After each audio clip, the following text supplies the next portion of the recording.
He walked onto the AGT stage like any other singer. But what happened next changed everything. In just moments, the noise faded, the crowd went silent, and even Simon Cowell leaned forward in disbelief. This wasn't about hitting high notes or chasing applause. This was a song born from waiting, from love that refused to disappear with time. One voice, one story, one moment that froze an entire theater. Stay with this performance, because what you're about to hear isn't just music. It's a memory brought to life. And once it begins, you won't be able to look away. The theater feels unusually quiet as Michael Bennett steps onto the America's Got Talent stage, the kind of quiet that settles in before something important happens. The lights follow him slowly, revealing a man who looks calm on the surface but carries a weight that can't be seen. His hands rest gently at his sides, steady but purposeful, as if he has rehearsed this walk not just in practice rooms, but in his mind for years. Every step forward feels like a step back into memory. The audience studies him closely. Some smile politely. Others wait, curious but guarded. At this point he looks like many performers before him. Talented, hopeful, ready to be judged. But there is something different in the way he pauses at center stage. Something almost reverent, as though he's standing in a sacred place rather than under television lights. He takes a slow breath, and in that breath lives a lifetime of moments he never had the chance to say out loud. Simon Cowell leans back in his chair, arms folded, expression neutral. He's seen it all. The nerves, the confidence, the tears, the rehearsed backstories. Experience has taught him to expect surprises, but not to believe in them too easily. From his point of view, this is just another audition, another voice waiting to be measured against thousands before it. The room still belongs to skepticism, not emotion. Michael introduces himself softly. His voice is clear, but there's a careful restraint in it, like he's holding something back. He speaks about his father, not dramatically, not with practiced emotion, but with the honesty of someone who has waited a long time to be understood. He explains that the song he's about to sing is called Frozen Time, and that it's about waiting, about love that doesn't fade even when everything else moves on. As he speaks, the audience begins to shift. They're no longer just listening, they're leaning in. The story isn't rushed. Michael doesn't try to impress. He allows silence to exist between his words, and in that silence the theater begins to feel smaller, more intimate. It feels less like a televised competition and more like a confession being shared with thousands of strangers. Somewhere in the crowd someone exhales slowly, as if they've recognized a feeling they didn't know how to name. Simon uncrosses his arms slightly, almost without realizing it. There's something in Michael's tone that doesn't sound rehearsed. It doesn't sound like a performance designed to win votes.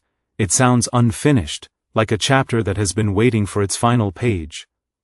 For the first time, Simon's gaze sharpens. He's still cautious, but curiosity has replaced indifference.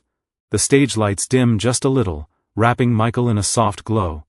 He closes his eyes for a brief moment before the music begins, as if he's gathering the courage to step into something fragile. This isn't about hitting the right note. This is about opening a door he's kept closed for years, the kind of door that, once opened, changes everything. The first note hasn't even played yet, but the energy in the room has already shifted. Conversations in the audience stop.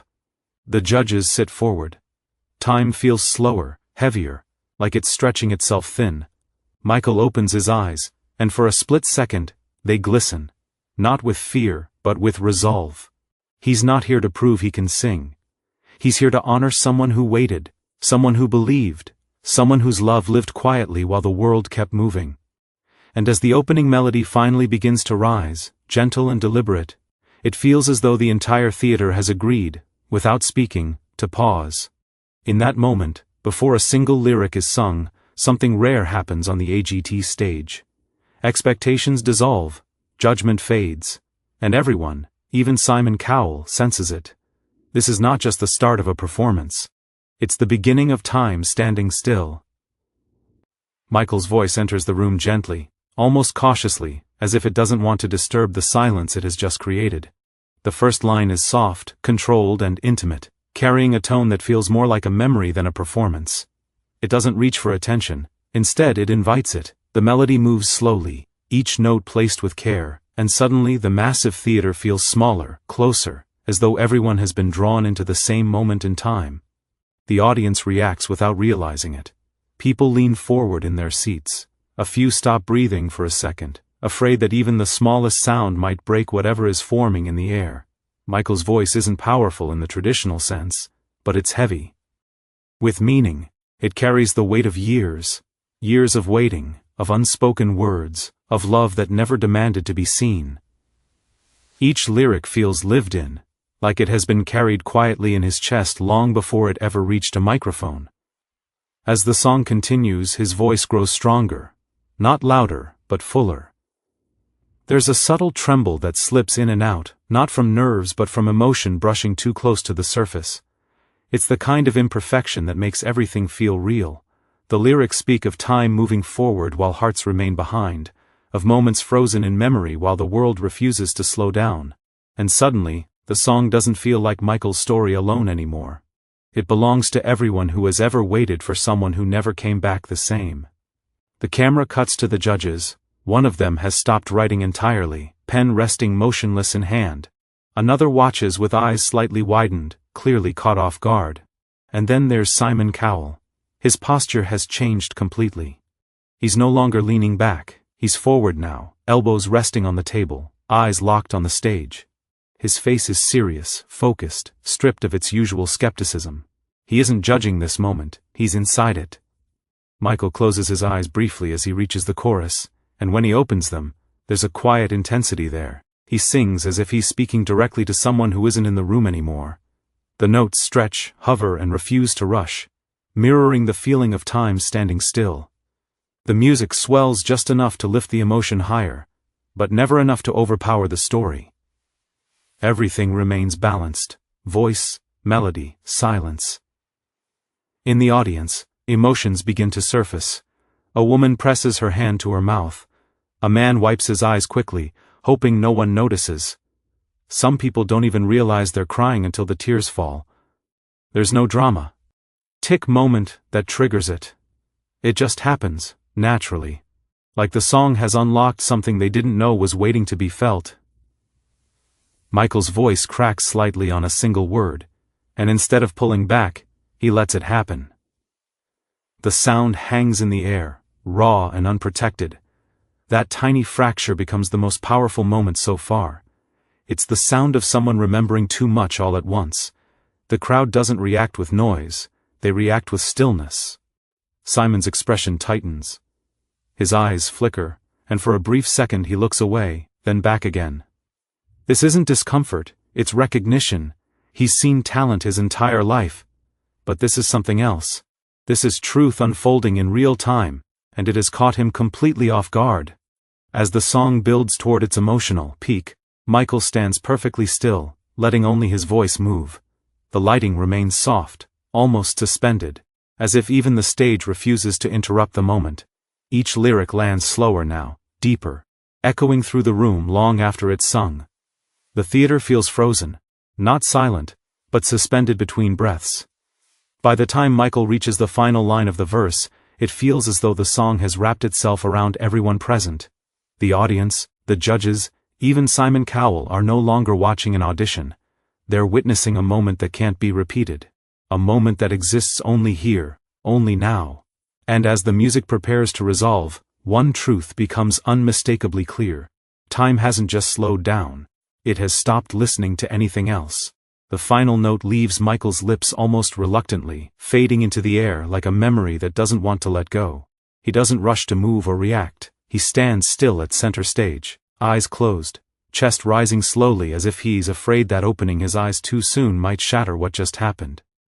The music dissolves completely, but the moment remains, suspended in a silence so deep it feels intentional. For a heartbeat, maybe two. No one claps. No one cheers. The audience sits frozen, caught between what they just heard and what they're supposed to do next. It's the kind of silence that doesn't feel awkward or empty. It feels full, heavy, sacred. Michael's hands tremble slightly at his sides, not from fear but from release. He has carried this song for so long, and now it no longer belongs only to him. Then the applause erupts. It doesn't start politely. It crashes through the theater in waves, loud and unrestrained, as people rise to their feet almost instinctively. Cheers echo from every corner of the room. Some clap above their heads, others shout his name. A few wipe their faces, smiling through tears.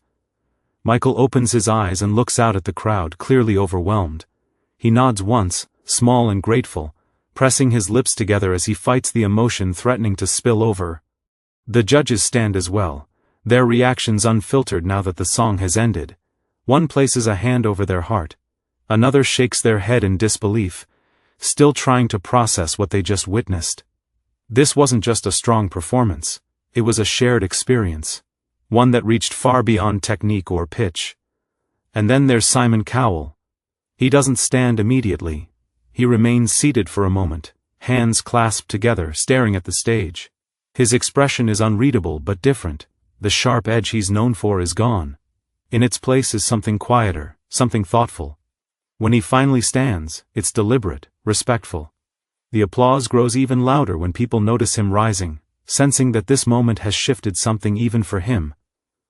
Michael swallows hard as the clapping continues, his eyes glistening now, no longer hidden. He exhales, long and shaky, like someone who has finally said goodbye after years of holding on. This wasn't about advancing to the next round. It was about honoring a promise, about letting time move forward again. The applause slowly fades as Simon steps closer to his microphone. The room quiets instantly. When he speaks, his voice is softer than usual, measured, almost careful. "I didn't see that coming," he says. And for Simon Cowell, those words carry weight. You didn't just sing a song, you made us feel something very real. And that's rare.